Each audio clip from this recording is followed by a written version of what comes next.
Annyeongbiz.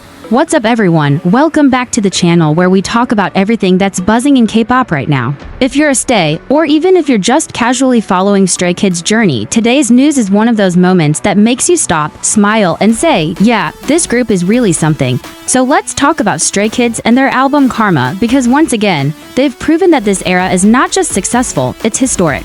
According to Circle Chart, Stray Kids' fourth album Karma has officially topped the annual album chart for 2025. Let that sink in for a second. Annual chart. Not weekly, not monthly. The entire year. Karma, which was released back in August 2025, ended the year as the #1 best-selling album with a total of 3,397,810 copies sold.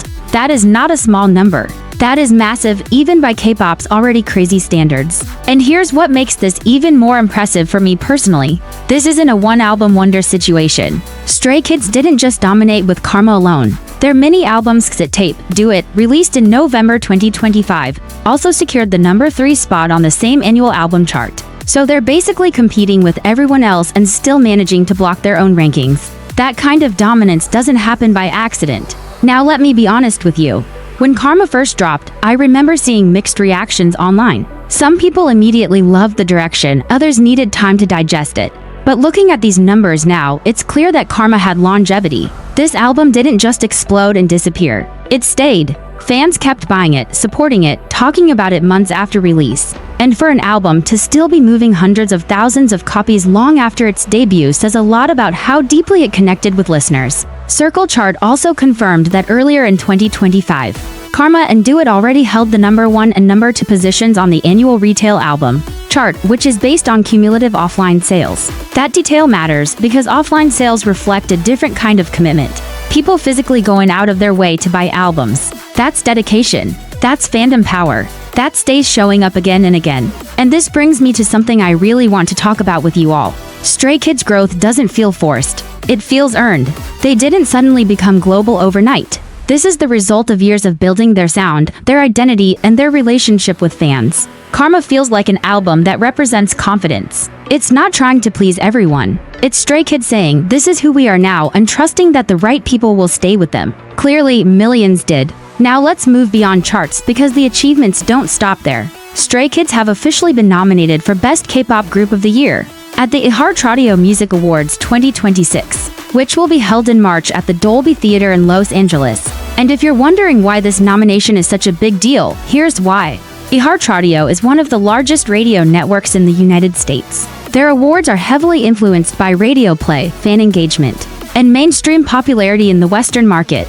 Getting nominated here means Stray Kids are not just known internationally, they're relevant. What's even more incredible is that this marks their third consecutive nomination. And let's not forget, Stray Kids already won the Daesang for Best K-Pop Album of the Year in both 2024 and 2025. 2 years in a row. At this point, this isn't just success. It's consistency, and consistency is the hardest thing to maintain in this industry. I want to ask you something honestly. Do you think Stray Kids have reached their peak yet? Or do you feel like they're still climbing? Because looking at what's lined up for 2026, it honestly feels like they're still going up. On January 22, 2026, Stray Kids are set to perform at La Gala des Pisces Jaunes in France. This is not just a random overseas schedule. This event is a prestigious charity gala with a very diverse audience, many of whom may not even be K-pop fans. Appearing on stages like this is a sign that Stray Kids are being recognized beyond fandom spaces. Then on June 6, 2026, they'll take the stage at the Governor's Ball Music Festival in the United States. This is huge. Governor's Ball is not a K-pop festival, it's a mainstream music festival. The kind where artists from different genres perform for massive, mixed crowds. Stray Kids being part of that lineup says a lot about how they're being positioned globally. And then there's September 11, 2026. This date honestly feels historic. Stray Kids will perform at Rock in Rio in Brazil for the first time.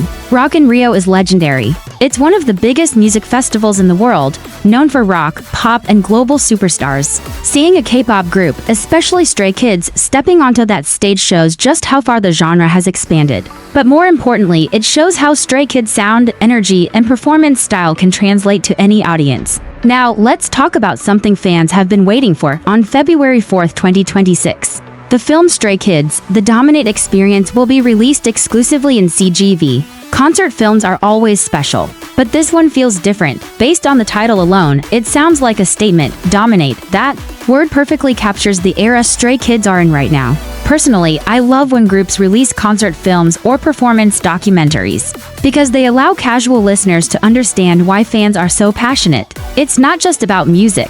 It's about presence, energy, and the way Stray Kids command a stage. If you've ever watched their live performances, you know exactly what I mean. What really stands out to me in all of this is balance. Stray Kids are breaking sales records, getting major award nominations, performing at global festivals, and still releasing content that feels personal to fans. That's not easy to manage. Many artists lose touch with their core fandom when they go global, but Stray Kids seem to be doing both at the same time. And this is where I want to hear from you. Do you think Karma deserves the title of the best-selling album of 2025? What song from that album do you think carried the era the most? Or do you feel like Do It was just as impactful despite being a mini album? Also, how do you feel about Stray Kids entering spaces like Rock in Rio and Governor's Ball? Are you excited to see how non-K-pop audiences react to them? Or do you worry that these stages might not fully capture their essence? For me, this moment feels like validation for the members, for the fans, and for the idea that staying true to your sound can still lead to massive success. Karma topping the annual Circle chart isn't just a number, it's proof that Stray Kids music resonates deeply, consistently, and globally. If you enjoyed this kind of deep discussion, make sure to stay tuned to Unyangbuz, because we don't just report the news here, we talk about what it really means. And don't forget to drop your thoughts in the comments. I'll be reading them, and who knows, your comment might inspire the next video. Until next time, keep buzzing. Annyeong.